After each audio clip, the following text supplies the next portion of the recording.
afternoon, good morning, evening, everyone, depending on where you're joining us. Thank you so much for coming back for another segment of the Reimagining Africa series hosted by us, the African Youth Philanthropy Network. We love that. We love the interaction that's been coming through from it. We love the collaborations. We love the conversations and the richness of them. And today we have another exciting one for you that is so timely. Understanding the intersectionality of human rights and youth-led philanthropy and seeing how, as young people, we can push that agenda. Onto today's notes, I will not be the moderator. Fortunately enough, we have an amazing speaker and moderator today. And as we always say, we like doing this podcast style, but if you do feel like stepping in whenever they're talking, just type in the comments and let us know if you have a question. Today, moderating will be Makomborero Muropa. So I don't know which name he's going to go by for this session. We will take it from him, but he is the regional lead working with Accountability Lab Zimbabwe. And we have Tatenda Blessing from Montessori on Wings. They will also introduce themselves and give their full bios, but we do hope that this is a conversation that is enriching and interesting to you. So do communicate with us in the chat box. Let us know where you're joining from. We want to hear from you. Mako, over to you. Thank you so much, Tembi, and a very wonderful morning, afternoon, evening to everyone joining us. I hope I'm audible, and I hope all of us are ready to have this wonderful discussion brought to us by the African Youth Philanthropy Network. And it's a series about how we reimagine Africa. And a big part of that involves philanthropy, as it is capable of moving and shifting realities for young people, for old people, and for everything in between. My name is Makomborero Muropa. I use Mako.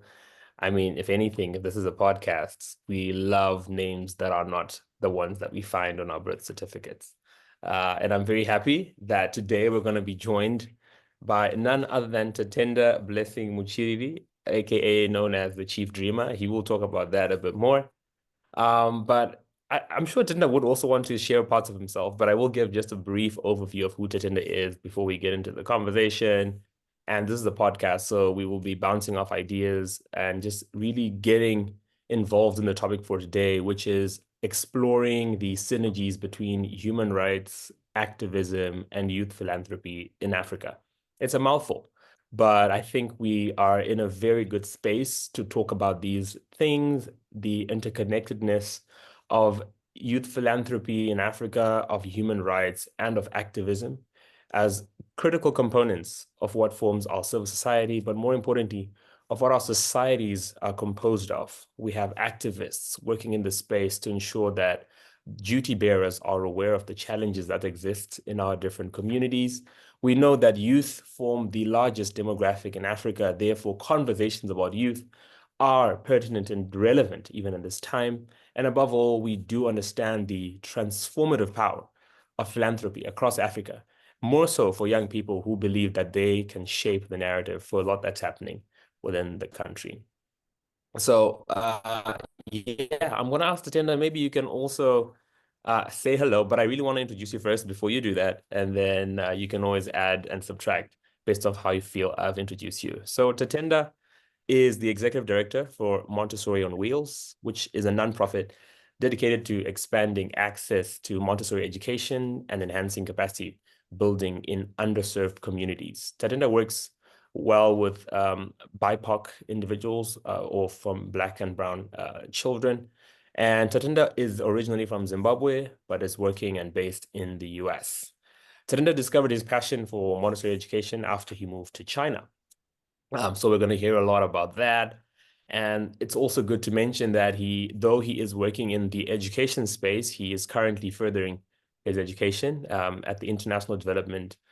He's furthering his education in international development at the Joseph Corbell School of International Studies at the University of Denver. So Tatenda, maybe you can say hi and hello, and feel free to add anything else before we delve into our topic for today. Well, thank you so much, Marco, for that introduction. It's always wonderful to hear what people think about the work that you do.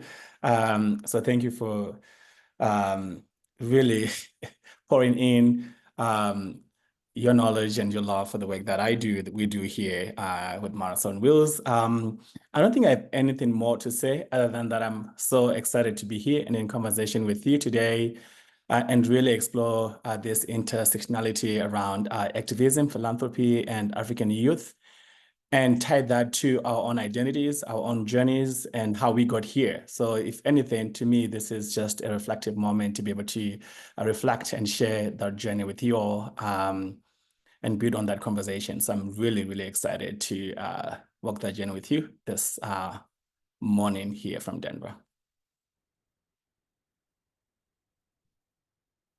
I think you're mute. Sorry.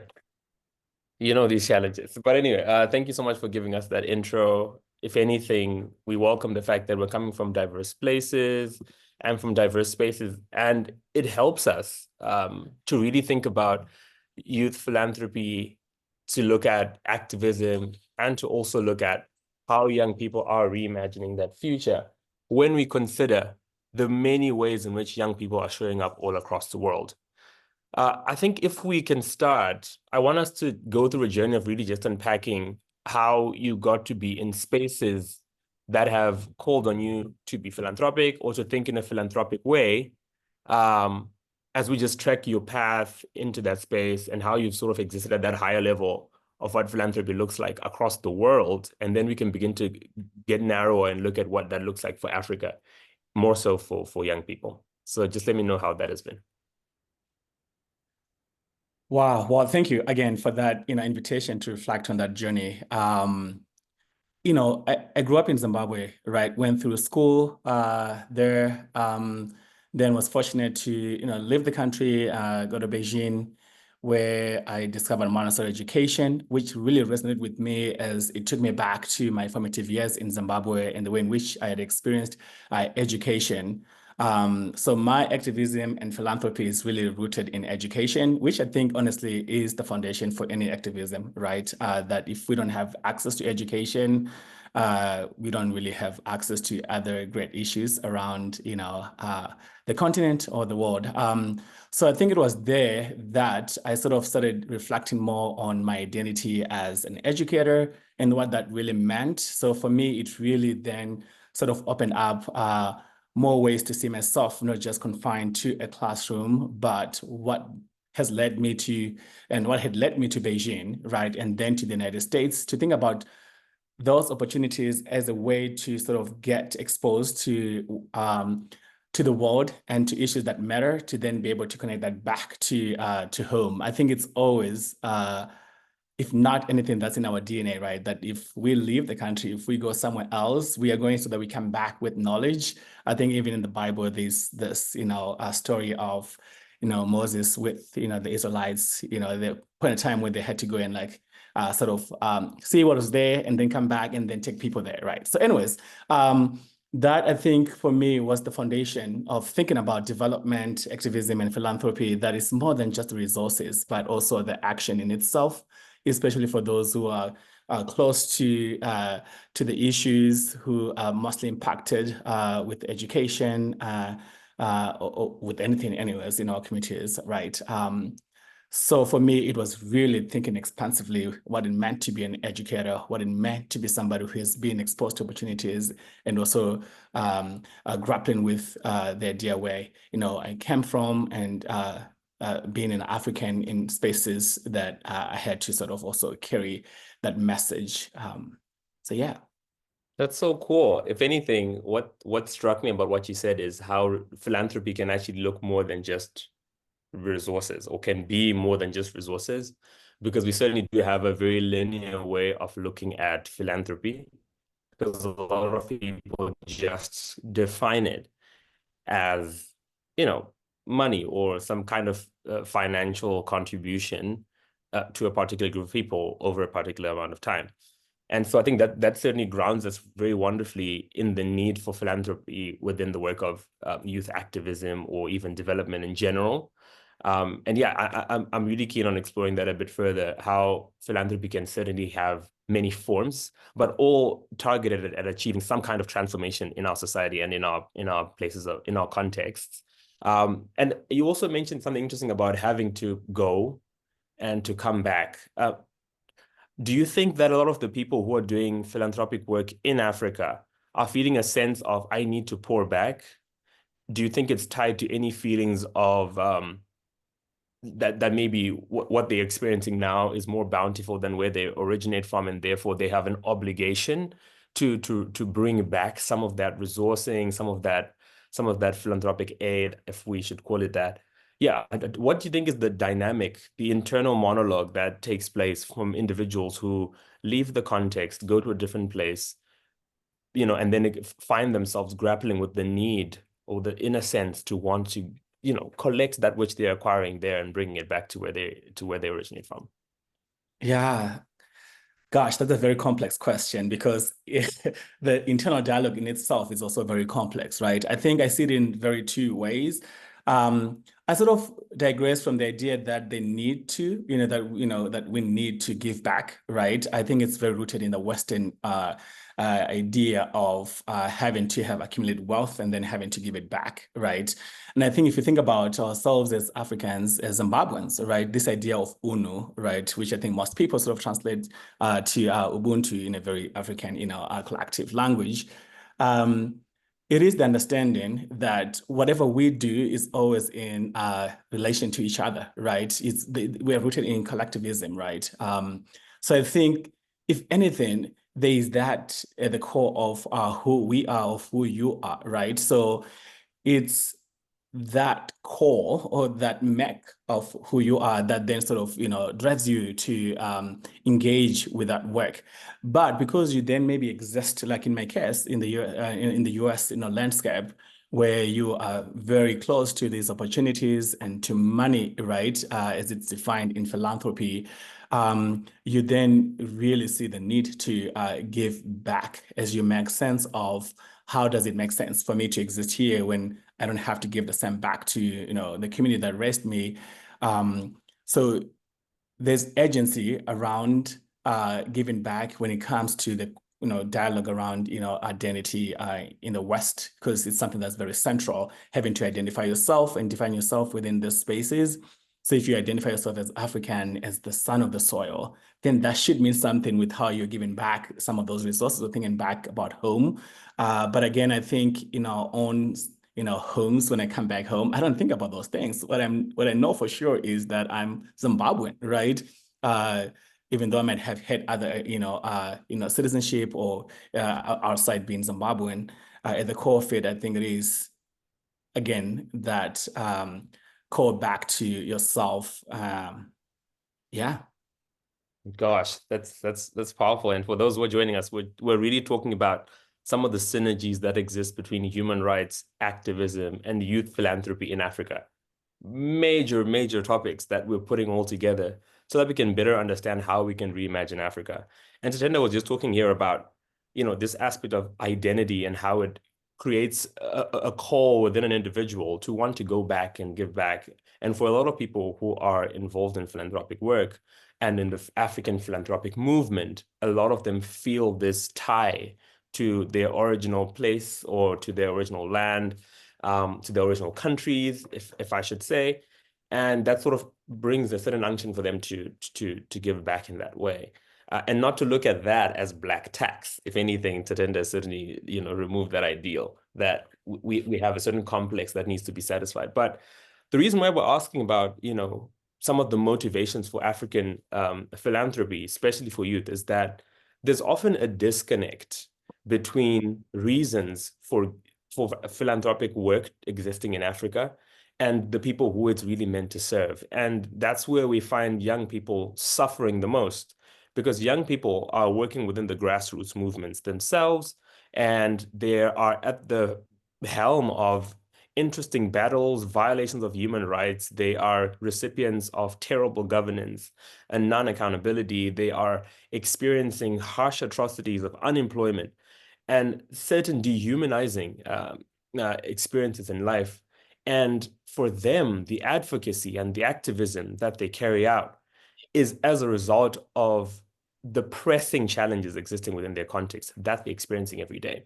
But an individual based in Germany, based in Estonia, who wants to give back to a community through a philanthropic effort may not necessarily either be aware of that or may not even connect with that particular reality because they are sipping on tea and shortbread biscuits and thinking to themselves, maybe just for me, going back is an act of, I want to give back to the land that raised me. So I think that's where, for me, I was just thinking about how do we talk about, how do we talk about this divide between those who actually have the means to be involved in philanthropic work and those that actually need it, and how can their messages begin to connect so that someone is just giving money because it's there, but those who are becoming recipients of that money can actually say, this is a response to the challenges that we have, the human rights violations that we have. I don't know if you have a comment to that. I do. And I mean, very interesting, things that you're raising up there, Makomborero. One thing that I think about, those two examples that you gave, one person sitting in Estonia and one in Germany and us here in Africa. And I want to tie it back to identity again, right? Because I think that's where it is. Activism and philanthropy really is at the core of who we think we are, right? And how we connect to the idea of self. And I want to center that idea of self in those two examples that you gave, one in the West and one in Africa. One thing that's happening with that person in Germany, right, is the idea that they have accumulated money, right, or they have access to resources, and they're trying to connect to something, right? And that young person in Africa already has a connection. They're not trying to connect to something, right? If anything, there's so much care for, there's so much great care, right, for the community, for issues impacting, families, communities, and the country and the continent itself. So they come with sort of that agency and that love. So I see an opportunity here for people in Africa, young people in Africa, to storytell, right? To be able to tap into storytelling of issues that they are facing, which I could argue that most of them could be a result of that person sitting and, sipping tea and biscuits in Estonia or in Germany. To be able to connect them to humanity, right? Because what happens is when you get resources, sometimes you lose self, because it's very materialistic, right?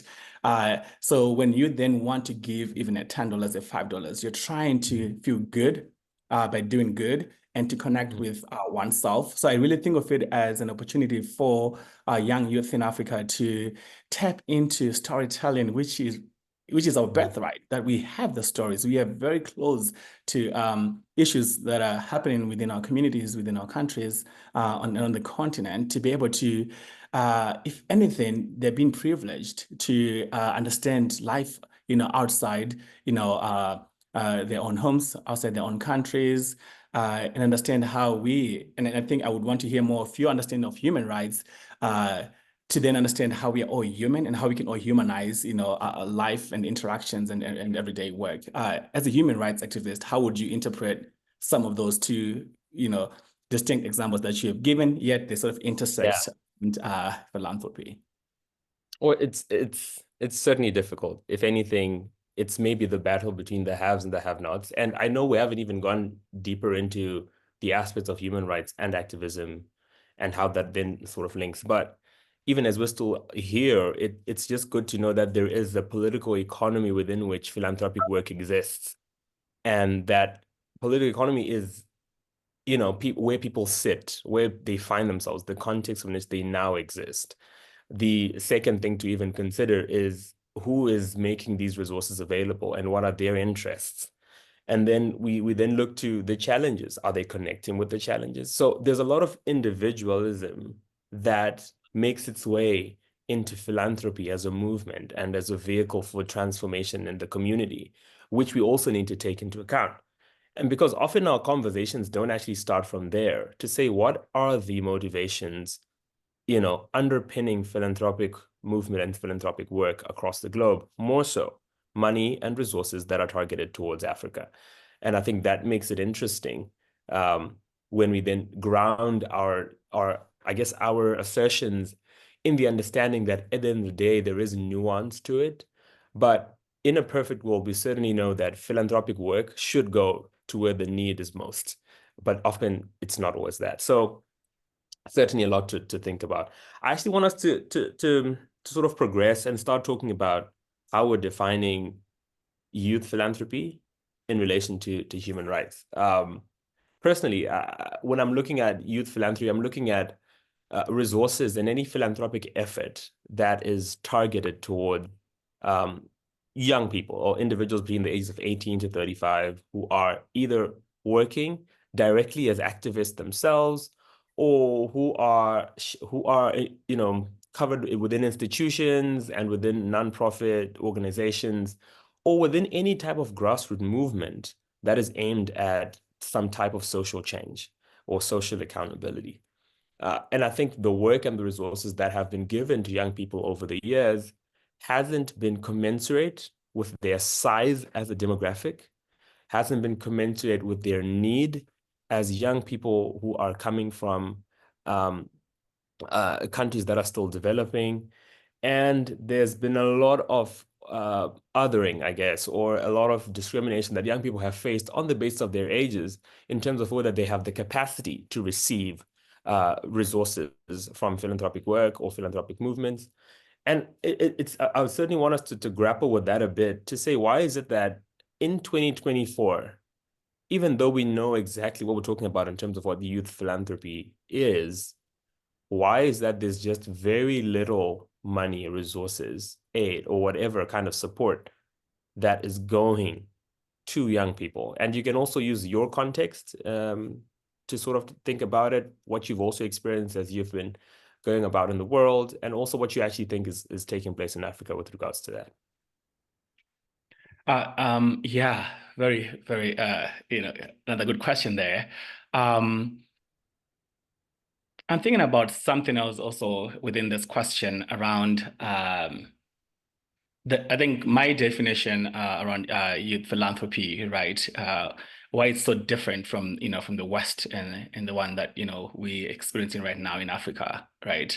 Because in the West, I think of it as very institutional, given, right? And in Africa, it's really rooted in sort of collaborative work around shared, community values, which is different, right? And I think it's different, yet it's also giving so much new perspective and power to the West, right? And by the West, I just mean any of those big organizations that give money, right? And I think that's where the opportunity is for youth philanthropy in Africa to really drive that, I've experienced here in the US where more organizations, more foundations, that give money, they're really tapping into this idea of participatory grant making, which honestly is what youth philanthropy is, right? Like what happens when we really bring people who are working within communities to the table to start thinking about what is it that they're doing, how can we support that with resources, and I think the problem is often maybe I go back to education because I really think everything is, around education. How much are we doing to educate youth that they too have a voice, they too can sort of, move forward and really help, big foundations, orgs to really understand how to give their money better.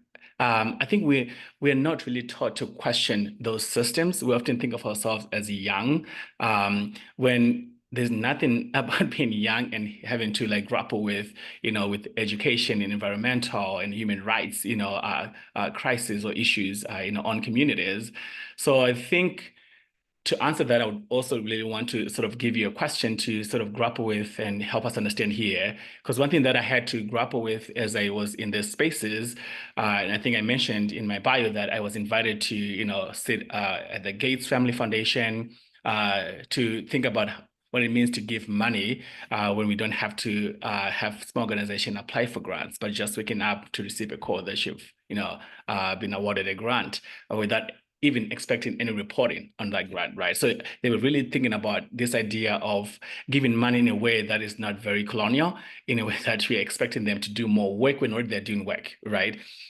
So the question is, I think, around power and money, what is our relationship with money? What is our relationship with power? Because I think when we answer those questions, when we're able to really have clarity, we're able to then exist in spaces of philanthropy more strong, more confident, right? Are we even able to ask money, right? Most Africans, we grew up in homes where we're not even, supposed to ask for money at all. So how can you do this work that requires resources when you don't know how to ask for money, and when you don't really have a good understanding of how that is, and also power, right? Like, how do we think of ourselves in spaces where sometimes we might really think of ourselves as youthful, and others who might have had so much knowledge and experiences and expertise.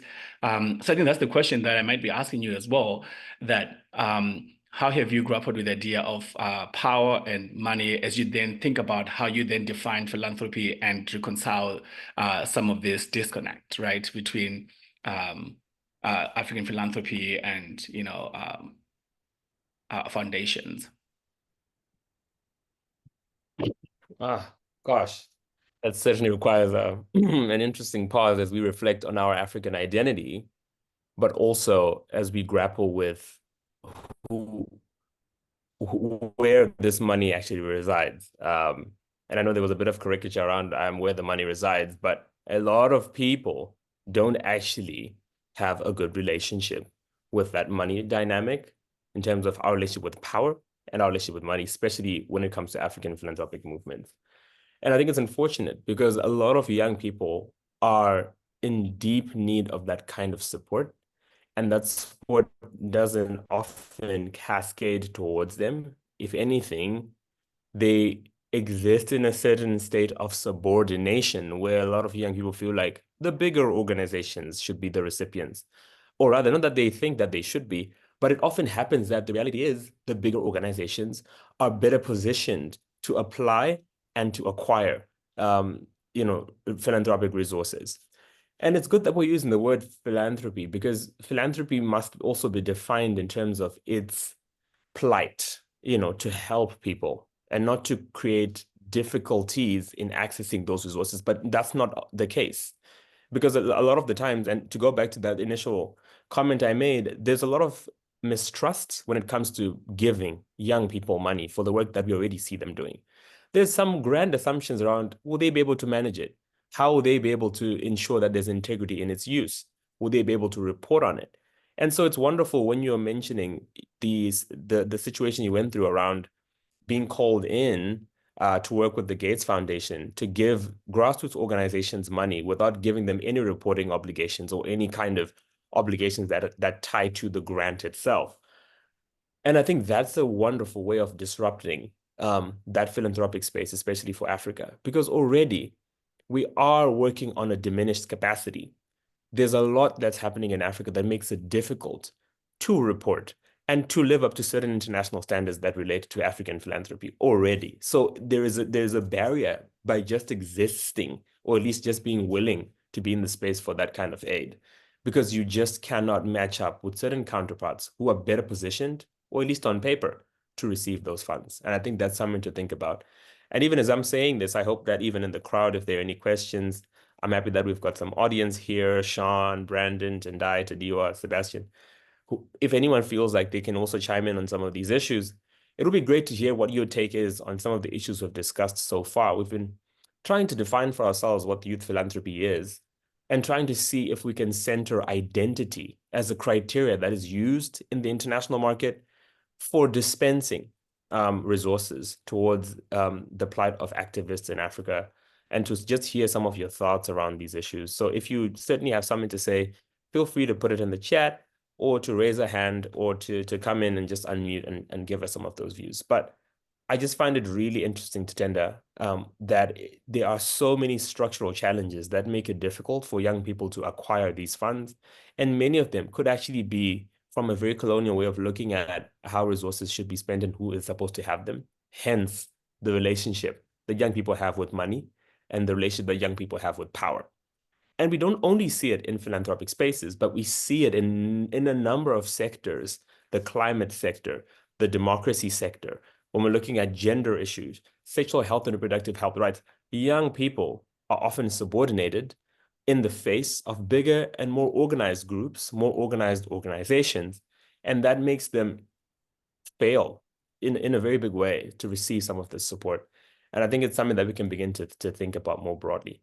I want to also dwell on the work that you're doing, or at least what you're learning within your work at Joseph Corbell School in the University of Denver. And I know you're doing international development, which really lands us wonderfully in this conversation around activism, human rights, and by extension, youth philanthropy. What we know, for example, in the climate space, is that a lot of young activists, young feminist activists, many of them are standing up for their communities, getting into spaces, and going public with issues that they're experiencing within their own homes, within their own backyards, and within their own countries. The climate crisis, for example, is one big issue that is disenfranchising a lot of communities, a lot of farmers, a lot of impoverished individuals, more so women who suffer, disproportionately to the harmful effects of climate change. And so the climate justice movement is full of young people who are standing up for their communities and for their generations so that there can be some sustainable development to talk of in the future. How can we better connect these young people to the money? Or at least how can we better create a channel for them to reimagine their relationship with power, to reimagine their relationship with money and those interactions, so that they can actually begin to see more resources being poured into this very important work that they're doing, more so for these very big global issues? Yeah.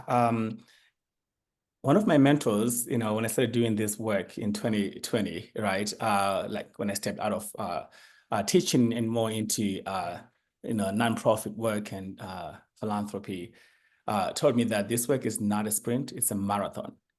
So one thing that I need to center first is that self-care, right? Because I think it is easy for young people to really have the energy and to really be vibrant about this work and to quickly get burned out with all the challenges and the barriers that they might face, especially accessing, resources and money and even platforms that sort of really, then brings people with money to invest in some of those initiatives.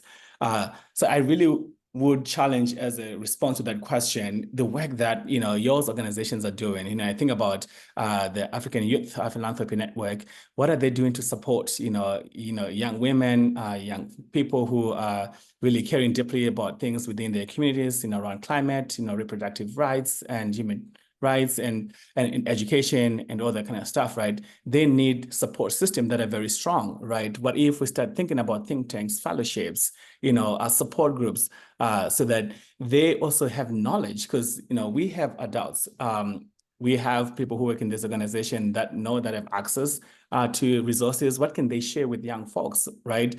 Either to partner or either to use the social capital for them to then access money, right? There's something, when we started off, we were so much literally like what you just described, but we had to partner with an organization that had to fiscally sponsor us so that we can receive money through a big organization that then we can then use for work, right? So that is possible, to have organizations that can support, young movements to access, money internationally or regionally or from, rich people within the country. I think it is about who you know and who they know, right? So when we care deeply about young people, we should also support them with our connections, with access into some of those rooms. So I really think about Accountability Lab, African Philanthropy for Youths, with what is happening right now, in different African countries that support those movements of young people who are really, really caring deeply about, to your point, climate being one of them. I think about even the story of the Swedish girl, Greta Thunberg, I think there is an issue around her being white, right? Being able to like skip school and go and stand, every Friday, right? That's different in the African context. Can you skip school and go and do something else, right? So I think Etching itself has to really, empower our youth, right, around what they can do and the power that they have, and understanding some of those interactions between, yourself, identity, and power within spaces. So I think as an education, specialist, I go back to education, like what are we doing in our classrooms to be able to empower youth who then, end up showing these big platforms, social media, right, on WhatsApp, really advocating for some of those rights and in some of, those issues. That's amazing. If anything, I'm realizing more and more that identity certainly plays a big part of that. But I think what we also learn as we grow up, because those who are better able to articulate the issues in Africa are those either that are experiencing it directly or those that have given themselves time to really learn about them, understand the challenges and the consequences of them, and to also do something about that.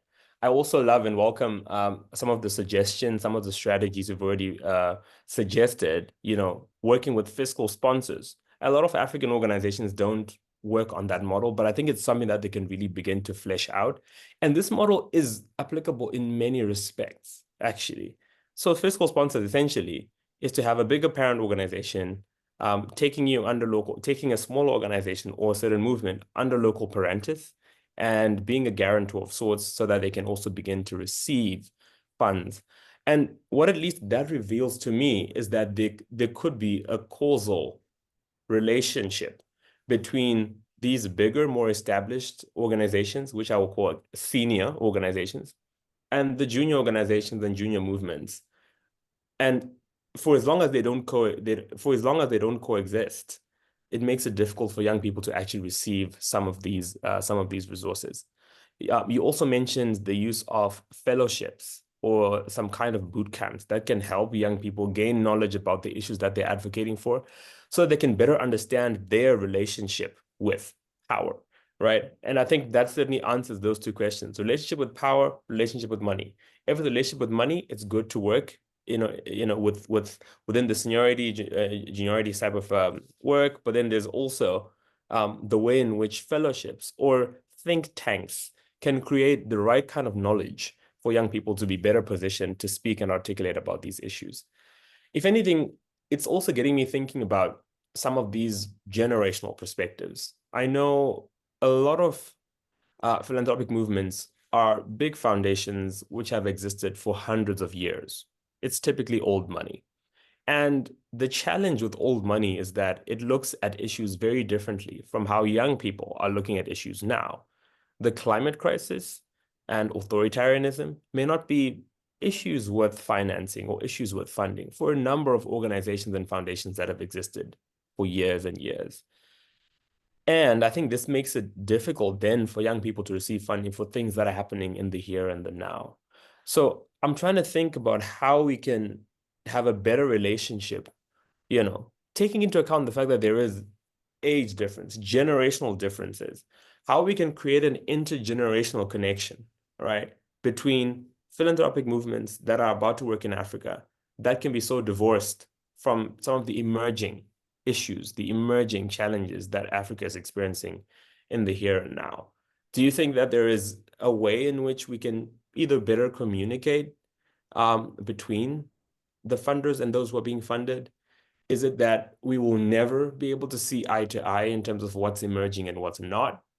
Can we just get over the fact that a young person, when they see the question of seed sovereignty or of I'm trying to, the removal of social welfare from certain systems, as the denigration of their own right to life, right to exist, right to dignity, to human dignity. I mean, is there a way for us to see eye to eye, or to encourage us to start speaking the same language as it pertains to, financing? Because a lot of the times the communication is very different.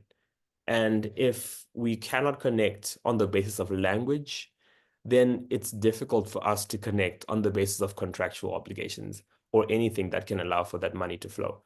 So yeah, what are your comments on that? And then we can open it up to the floor once again. I could pick up your lawyership in that question, the way you said that question. And I'm going to take a very education approach to answering it anyways. So I'm not sort of pessimistic like you are around, this idea that, the old and the young might not, come to a space where they can communicate and understand each other and invest in each other. If anything, my experience has been so different, the opposite, right? I think it is about storytelling. And that's one thing that we have that is very powerful. And old folks, right, they are really coming to this realization that things are changing, right? Climate crisis, it's about young people really pushing that in the forefront, right? Human rights, they know that. And I think they do know that because they know that the energy right now resides in young people who are able to really stand up for that. And if anything, who are able to tell the story of the impacts, right, of climate crisis, human rights, violations, and all the stuff. So I really think that as young folks, we need to be able to story tell these issues very well. That's what I have been able to do in the United States. I've been able to really understand my educational upbringing in Zimbabwe, my exposure to education in Beijing, my education within the US system, and then to think about innovative ways of what that is telling us, me, and my community, right? So that they can then fund that. Because again, remember you said in the beginning that they are really trying to do good, right? Their philanthropy is always driven with this idea that they want to do good, they want to connect to something. So we should be able to connect them to that something. And young people, if anything, we are very close to these causes, right? We experience them every day. If anything, African philanthropy, like I said, it really is about people who are experiencing, those issues, those problems, or the grappling with how we can sort of innovate within spaces of climate and social injustice and democracy and education. So they are looking forward to hearing from us what we want, and they will never come to us if we don't come to them and really tell them that this is what it is right now and what we want from them. But again, there is so much gatekeeping. So I should also recognize that, right? There are people working in between youth and and foundations or big orgs, right? With that money, right? So I think if we are able to sort of work around not gatekeeping, right? That there's so much wealth in the world, especially for philanthropy, that these people are supposed to actually give us this money, right? And I think for me, another reframe that I had to sort of adopt as I existed in the spaces of money in the United States is that this money is our money, reparations, right? That they owe us this money, right? If you think about climate, young people are owed that money to do the work that they're doing because they are not the one who are contributing to a climate crisis. So people who are companies, big orgs, the West, they should be investing in those initiatives, right? So I think if you have that knowledge, if you understand it from that power standpoint, that you too are, deserving of that money, you're able to get into that space with that confidence that sort of gives you the composure to then articulate some of those issues. So if anything, we should really go back and tap into storytelling. And I think one thing that I really appreciate, not to always talk about climate, but even, the girls in Kenya and Uganda who are really showing up, and talking about climate is that one thing they're good at is the storytelling. They have a personal story connected to these big issues, which really draws people in, especially people with money, because they don't have those stories, right? If anything, that's why they're seeking in their, in their senior lives to be able to connect to something. So I believe like in Africa, we have powerful stories to center into philanthropy. And also, Makomborero, to really think about storytelling as technology, right? Because I think we often say storytelling, people think just like, oh, they're just like stories. But stories can be used in a way that really articulates these big issues in a way in which it exists in philanthropy or in academia or in research or in design thinking or, design spaces for participatory grant making.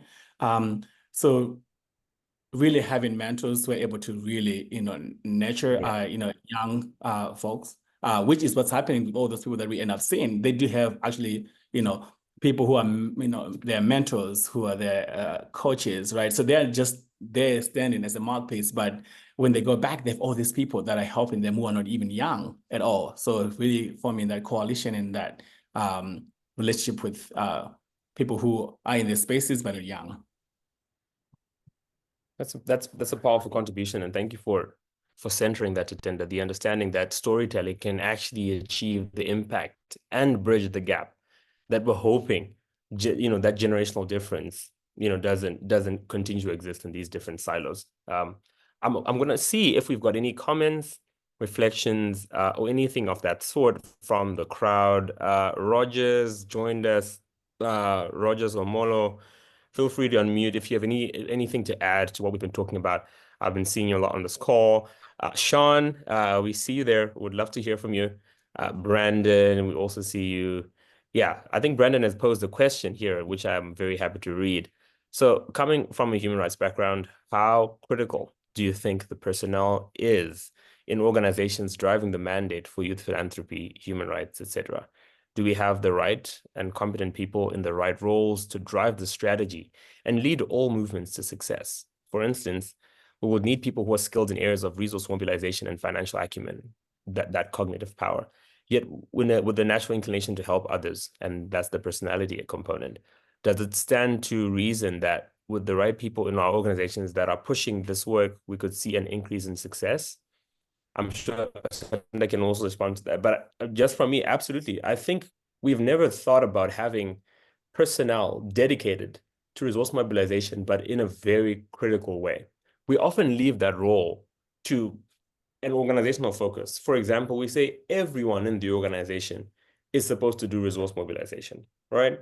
And I think what that does is it undercuts on the ability of certain individuals to really shine within their abilities to storytell, as Tatenda has said. Those individuals who actually understand in a very powerful way their relationship with power, or those people who actually know the right connections to connect the work to the movement. So I think it's often that it's very critical, to answer you directly, for organizations to have personnel dedicated to these tasks, individuals with the personality traits that can help them connect better to the funders and those who have money, but also to actually have the know-how, that cognitive power, that cognitive acumen, to actually know where the power resides, how we get there, and what we need to say to ensure that the wallets begin to open. So, Tatenda, you can also add to that. And then if there are any other comments here, feel free to raise a hand or to just unmute so that we can also hear from you. But Tatenda, you can also take on that question. I think that was a good question for you, since you're the human rights expert here on the call. But I can speak to just the little that I know, right? I think one thing that I like about human rights efforts, or is that you're already just working under the space of holding people accountable to what has been agreed upon, right? Yeah. So it's different from other spaces where you have to sort of be innovative and create, like in climate, right? You're literally trying to create ways in which we can adapt to climate crisis or mitigate and stuff like that. So I mean, I really echo what you just said about really identifying skill sets within the group, right? Those who are I think in the beginning you sort of mentioned my title as the chief dreamer. So I see myself as someone who's very innovative. So I can really storytell, I can really think big ideas, right? But on my team, I have people who are very strategic, right? Recently, we're able to bring, you, Marco, to sort of help us think about, the strategic thinking about the work that we do. So recognizing that I don't have it all. There are people who can come into that space and really help you with being strategic, right? They can listen to the story. Then they can sort of make sense of that story in ways in which maybe then those big orgs are able to hear very well from that language that you have, that maybe storytelling might not be able to really get. Because one thing too that we also need to talk about in philanthropy, Marco, with African youth is there are stages of funding. There is the excitement that young people care deeply about this issue, and people seed fund that because there's an excitement around those ideas. But as you sustain that excitement and that activism, we then need to have people who are very strategic in how do you sustain that cause, right? That movement, that initiative. So that's when you also have to bring different skill sets that are able to really operate in that strategic way of thinking. So yeah, I'm hopeful. I'm always hopeful, honestly. If anything, I think I'm very hopeful that with the right people with the right skill sets, and we're able to come to a space and identify each other within their roles. Yeah. Powerful stuff. If anything, I'm sort of beginning to realize that the team is very important in this work. The team creates the different layers that make the work possible, but not for us to just assign every role to every person, but to actually identify individuals who can run with this and have the support of the rest of the team. And I hope that certainly answers your question, Brandon. If there are no other comments, feel free to keep them in the chat, but we want to keep this within the hour. So we are going to just begin thinking about how we can have words and thoughts to think about as we end this conversation around the future of activism in Africa and how youth philanthropy can really benefit in that way. We know that we are in the digital age. We know that we are in a more globalized world. That means, one, the opportunities for getting funding should be on the rise because we're now pooling from more resources, from more banks, from more coffers that exist all across the world for this work, because the work is now more connected. The second, we are now part of a much larger network of people affected by certain decisions. Climate change has a way of encompassing every and any individual on the planet. So we already know that the urgency to do these things becomes even more critical. It's often that when we have all these things that should begin driving more funding and more resources to young people, we often haven't actually seen that increase. And I think what I would love for us to do, Tatenda, is to share what you and I think could be the ways in which young people can better position themselves for this work, even as the way in which young people are engaging in activism is changing. There is now the digitization of activism. We're seeing more and more social campaigns. Many big campaigns, even in the US, were based off of Twitter, Instagram, Facebook. So how can we also allow young people to leverage on these? And how can these platforms actually help them to acquire more and to reach a bigger audience so that they can have more resources coming their way for this particular work? Yeah, I mean, honestly, the the future of African youth philanthropy and activism is bright for me. I think it looks very transformative in ways in which you have already articulated around, technology, be it, WhatsApp, Snapchat or TikTok, all those things. Young people, if anything, they're so good at that, right? So being able to use it for social good, I think it's going to be the way forward, where we're able to reach to, many people and connect with, other people who are doing this work, similar work in different parts of the world to forge those relationships and social capital. It is really important that your work that you're doing, somebody also can echo that, right? And that they're able to talk about your work in their own spaces. That's how you sort of grow the movement and the impact in itself. So I really want to urge, young youths to really think about that and not think of it lightly, because it's easy to get lost in social media as just play and not really as impactful in ways in which we can use it for good. And one thing too that I'm really optimistic about, and I'm hoping that we can keep tapping into the future of African youth philanthropy, is the idea that we need to get more opportunities through exposure, right? With internet, now we know, I keep going back to fellowships, y'all, because I think that's what really launched me into this work. There's so many gatherings of young people, different activists, professionals or people who are aspiring to emerge as leaders within the communities around the world. You can apply to those. You can get into those fellowship. It's not just about learning, but also about being connected to the right people who, again, can use their power, their influence to get us money. So we should be able to share opportunities. I'm all about, if you get an opportunity, share it, right? Because the more we are in those spaces, the more this work becomes easy. Right now it's hard because honestly, it's just like we're in our own silos, right? And yet this work really have us all invested, and should have us all invested rather, to collaborate and work towards the good of our own communities. I see there's a rain up. Yeah. Tadiwa, you can unmute and share your question. Hello. Yeah, Can we you can hear hear me? you perfect. Yeah. All right. So the The question I had was partly answered by Tatenda. Hi Tatenda, I hope you're doing well. So my question was in parts. The first part was what you asked, which was how do we better position ourselves as youth? But then also I wanted to just take it a bit further and ask to effectively start in philanthropic work, right? Are there any frameworks or guides that youth can help use build this readiness? Because you may have the interest and you may feel like you have the capacity, but you're not know of exactly what route to take. I know you also spoke of mentors. It's a good way to start, but someone who is starting from scratch or starting from zero might not know where to even begin to get mentors. Yeah, and also in as you're also asking, how do you better position yourself with the people with the resources? I know a network, having a strong network system also plays a very important role in, finally getting you to the person who may actually be interested in supporting your philanthropic work.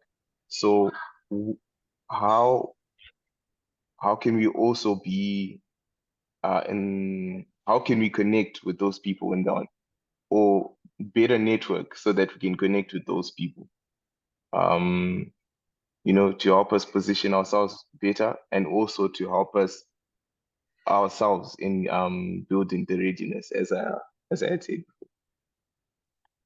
Yeah, good question, Tadiwa. Thank you for that. So there are many ways to do it. I think like my story as well, really sort of centers some of those things that you're grappling with, that I didn't have networks, but I had an idea, right?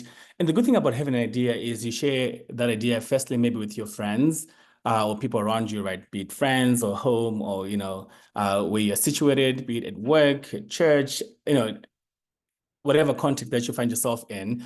And I want to say that you'll be surprised who might really listen to that and who might know somebody to connect you to, who are also like thinking actively or broadly about that idea, or who might be able to like really like that idea and expand it, with you or for you, right? So I think one thing to start is to not hesitate to even like, share what you're thinking about, what really calls your name, what you care about in your community, to anyone. Honestly, it's almost like, evangelizing, right? You're just like preaching. You're hoping that somebody connects with that message. We start from there, and hopefully that, within one of those spaces, somebody might really want to sort of dive deep with you or connect you to people or to resources. So that could be one thing where you could really, really, really start from. But with that too, one thing that I was hoping to sort of chat with Marco here as well was this idea around the context, understanding the context, right? I know for me that it took me to be in the US to sort of like go back and understand the history of Harare, the history of, Victoria Falls, Great Zimbabwe, right? So often, many times, you might have people who really don't even understand where they are, right? We don't have knowledge. So it's so hard to then articulate when you don't really have the knowledge or the understanding of where you are situated. I could ask questions, around here on the group chat, like, how many of you really know the school that you went to? Do you know the history and how it came about? Most of us might have gone to a missionary school. What were the missionaries, doing in Africa? How were those schools constructed, right? So having to really understand your context will help you to articulate whatever you want to then, share or like sort of like advance in your activism. So start from understanding, really keep asking questions, get into even ask local people who you might think they didn't have go to college or didn't have any degree or anything, but they know the knowledge. These people have lived in these communities, right? Your grandparents going to your kumusha, to your villages and ask, how climate has changed, right? The idea of climate is very fascinating for me because somebody who can move from a village to the city, that could be climate change and climate crisis for them. Thinking about those two experiences and having to then come up with a story within those experiences is very vital. And again, I urge you, Tadiwa, to with what Marco said about technology, now we have access to group chat platforms where other people might be thinking about similar ideas or are fond of thinking of ideas that you can be with and start ideating. As friends, why don't you like meet and just have 5 minutes like, hey, can you share what really matters to you most? You'll be surprised, right? Because we haven't done that with our friends. Like, you told me, Marco, about human rights. Educate me for 5 minutes. Tell me about anything else, right? So I think that could be a good starting point for people. Then within that process, you end up identifying your mentors, or people might come and avail themselves as your mentors, and also knowing that you can vet them. Not everybody can be your mentor, right? You also have, again, the power to know who resonates with how you think and how you want someone to be responsive to that leadership growth. I don't know, Marco, do you have any? You are muted. Thank you. Oh, thank you very Certainly, much. Yeah. yes. Thank you, Tadiwa, for that wonderful question. If anything, I echo everything you've said. It's important that we also begin to share these ideas with our friends, with those in our locus of knowledge and our spheres of influence. That is where we actually begin to unpack the work that makes us activists. And often people look at activists in a very negative lens, but these are just individuals who are voicing out the things that they're seeing in the communities that require social attention and social change. So that makes many of us activists for various issues that we're promoting or that we're speaking on behalf of, so that something can happen. Either a duty bearer can shape up, either some kind of transformation is called for, or even if society becomes more aware of that particular challenge and how it affects their lives. So a very big thank you to you for that wonderful question. Are there any other questions within the floor, so that we can wrap it up nicely in our understanding of the nexus that exists between human rights, activism, and youth philanthropy in Africa, as we've been unpacking some of the various issues, the subtleties, the major, sticking out parts of what makes youth philanthropy in Africa challenging, but also hopeful as something that we see becoming bigger and broader. I thank Tatenda for also taking time to speak with us today, to have this podcast as we're grappling with issues. Yes, I know we're living on very different contexts and continents, but I think it's important that we can get to hear, not necessarily just from a diaspora lens, but from someone who has also lived in Africa and is now living in the US, but how we can actually position ourselves better as young people to ensure that the work that we're so passionate about receives the right kind of financing to make it go big. And I thank the African Youth Philanthropy Network for giving us this opportunity to actually talk about these things and to identify better ways of reimagining the Africa that we want to live in, the Africa that we want to exist in the years to come. So thank you so much to all those who are listening and paying attention, and those who are here with us to really begin to think about these issues, to see how human rights can be advocated for by activists, and using the resources that are available to us to ensure that this work continues to go forward. And Temi, I think this is when we hand it back to you and signing out for the day. And one thing I want to say, Marco, before I sign off is, and it's also in response to the Tadiwa, start small, but dream big. I think activism is all about everyday actions. It really is from what we do every day that then becomes those big, issues around activism. So I'm always grounded in the, small fires, type of thing approach. Love that. Start small. As long as Thank you very much. Is to start. So thank you so much, everyone. Thank you, Marco. Thank you, Tatenda, for this. I've been scribbling away, and I'm just realizing, as we're ending, that we're gonna have to have a masterclass, because this is such a rich conversation, and because so many people have been coming and saying we want a masterclass. Young people need to learn, and I think it's more pertinent considering Tadiwa Nash's question, that we actually now give tips and we point to how young people can actually do this, because we might think it's simple, but a lot of young people are struggling on the ground. And so you two are coming back for a masterclass. Everybody hold me accountable to this. We are going to do it probably next year, because our calendar is packed for this year. Thank you so much. The next conversation of this episode is on artivism and digital activism.